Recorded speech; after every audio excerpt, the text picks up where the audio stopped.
ಈ ಒಂದು ಶಾಂತಿಯ ತೋಟದಲ್ಲಿ ನಾವೆಲ್ಲ ಬದುಕ್ತಾ ಇದ್ದೇವೆ. ನಾವೆಲ್ಲರೂ ಕೂಡ ಈ ಸಂದರ್ಭದಲ್ಲಿ ಧಾರ್ಮಿಕವಾಗಿ ಪ್ರೀತಿಯಿಂದ ಬದುಕ್ತಾ ಇದ್ದೇವೆ, ಸಹಬಾಳ್ವೆಯಿಂದ ಬದುಕ್ತಾ ಇದ್ದೇವೆ, ಸಾಮರಸ್ಯದಿಂದ ನಾವೆಲ್ಲ ಬದುಕ್ತಾ ಇದ್ದೇವೆ.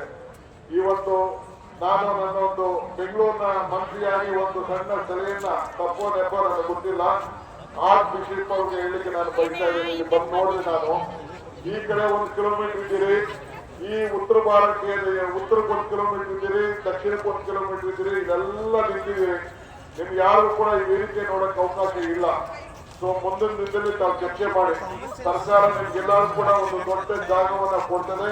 ಅಂತ ಒಂದು ದೊಡ್ಡ ಜಾಗದಲ್ಲಿ ಇಂಥ ಒಂದು ಐತಿಹಾಸಿಕವಾದ ಕಾರ್ಯಕ್ರಮ ಎಲ್ಲರೂ ಕೂಡ ಕಣ್ಣಲ್ಲಿ ನೋಡಿಕೊಂಡು ಈ ಮೇರಿಯ ಆರೋಗ್ಯ ದೇವಿ, ಈ ದೇವಿ ಆರೋಗ್ಯವನ್ನ ಕೊಡುವಂತ ಒಂದು ದೇವಿ, ಆ ದೇವಿಯ ಆಶೀರ್ವಾದ ಜನರಿಗೆ ಕೊಡ್ಲಿಕ್ಕೆ ತಾವೆಲ್ಲ ಕೂಡ ಸಹಕಾರವನ್ನು ಕೊಡಬೇಕು. ಆರೋಗ್ಯ ಮಾತೆ ಎಲ್ಲರೂ ಕೂಡ ಒಳ್ಳೇದಾಗ್ಲಿ. ದೇವರು ವರನೂ ಕೊಡುದಿಲ್ಲ, ಶಾಪನೂ ಕೊಡುದಿಲ್ಲ, ಅವಕಾಶ ಮಾತ್ರ ಕೊಡ್ತಾರೆ.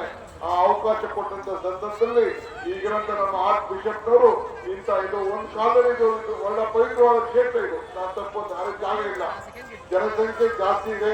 ಆ ಜಾಸ್ತಿ ಇರುವಂತ ಸಂದರ್ಭದಲ್ಲಿ I request art bishop sir, you have to see that we are lakhs of people are looking at it. No one can see this great event.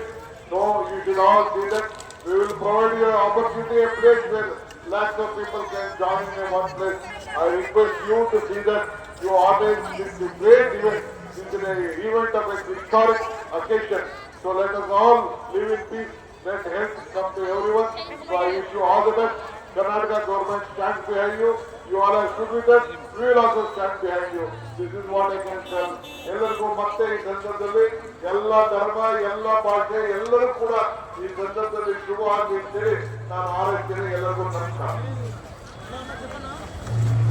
ಪ್ರೀತಿಯ ಸಹೋದರ ಸಹೋದರಿಯರೇ, ಕೆಲವೇ ಮಾತುಗಳನ್ನ ನಮಗೆ ಹೇಳಿದರೂ ಕೂಡ ಹಿತಕರವಾಗಿ ವಿಶ್ವಾಸ ಭರಿತ ಅತಿ ಉತ್ತಮ ವಿಷಯಗಳನ್ನು